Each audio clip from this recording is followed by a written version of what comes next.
What is going on, YouTube? This is Jim, back with another video, and today I wanted to give you guys a first look at the Xbox One wireless controller, the PUBG Limited Edition controller, available at the end of October 2018 here in America and internationally, I think, as well. I'm not 100% sure on that.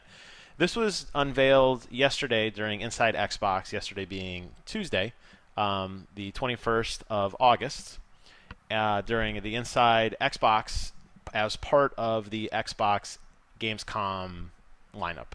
So, as you guys may or may not know, I am a huge Xbox One X controller collector. I know that's a mouthful, but I love these things. I have the Sea of Thieves, I have Gears of War, both variants, both Halo variants, both Minecraft variants, the Project Scorpio edition. I love to collect these things. I think they're a lot of fun.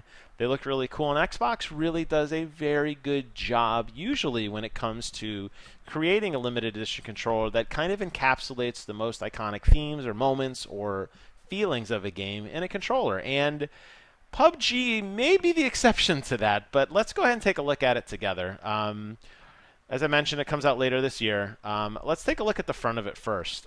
First thing you're going to notice is the casing, this digital camo look, obviously replicating the vests that you're going to pick up in the game.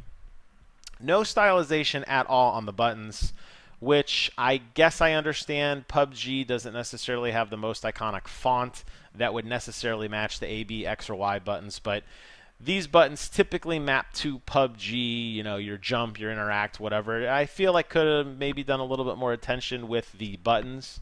Definitely stylizing them somehow in any way would be nice.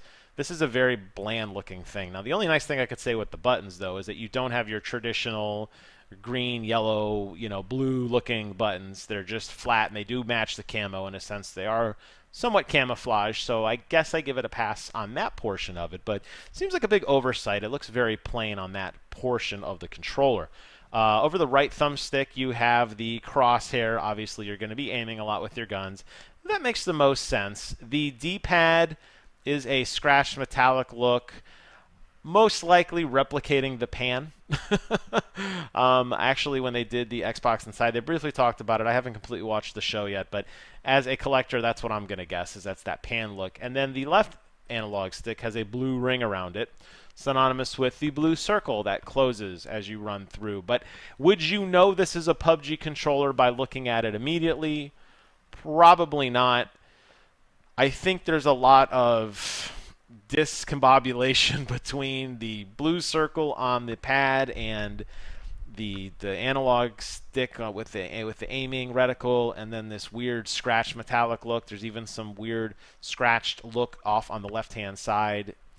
Very disharmonious. I would not immediately recognize that with a PUBG controller. On the back, this obviously says PUBG.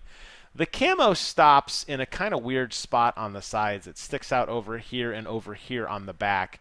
Most controllers are only meant to be displayed from the front to go with the controller stand, but it's just a sloppy look. I don't like that. It's not symmetrical. It's not clean.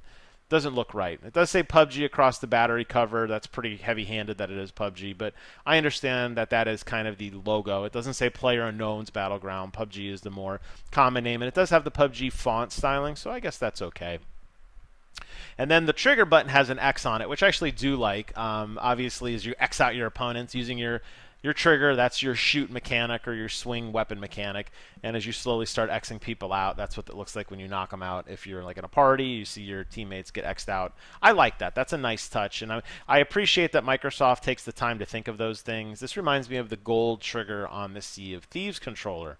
The other big thing, which doesn't really, let me look at these photos here. I'm not really sure if you could see it here from any of these, but it actually has a textured rubberized grip on the top of the trigger here.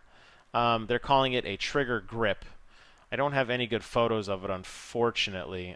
The official Xbox video that they did inside Xbox shows some of that, but they didn't have a very good still shot of it, so it's kind of hard to tell. But that's something new for these controllers. Not even my beloved Elite controller, which I'm actually holding right now because I just got done playing Sea of Thieves, does not have any grip across the right trigger, right bumper, or left trigger, left bumper, as where the PUBG controller is going to have some grip on just the triggers, not on the bumpers. And I'm interested to see how that feels and if that takes off as a mechanic in future controllers.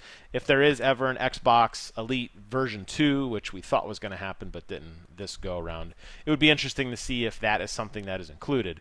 But overall, I'm not a fan of this controller. It is that standard $70 price point for a collector edition controller. That's nothing uncommon. It goes on pre-sale now, I believe. You could pick it up on different stores, Microsoft Store for sure. I'll post a link in the description box if it's something you're interested in. But I'm curious from people who are really into PUBG if this is something that sings to you. To me personally, it doesn't. I think they could have done a lot cooler with this. This is by far my least favorite Xbox One controller, limited edition controller. And yeah, I guess I've beat it up enough. Leave a comment below if you made it to the end. Congratulations. Thank you. 1,034 subs as of today. I appreciate each and every one of you, particularly Ben, who made a couple mule accounts to get me over 1,000. Brent, who is one of my very first subscribers. And Kevin, who doesn't always watch, or comment rather, but I know he's always watching. Thank you guys and all my other friends for your support. Please continue to rate and like and comment and help me grow my channel to 2,000 subs or 3,000 subs. But hey, we just got to 1,000. Let's finish celebrating there. As always, I want to thank you guys so much for watching. And until next time, I will see you guys on the other side.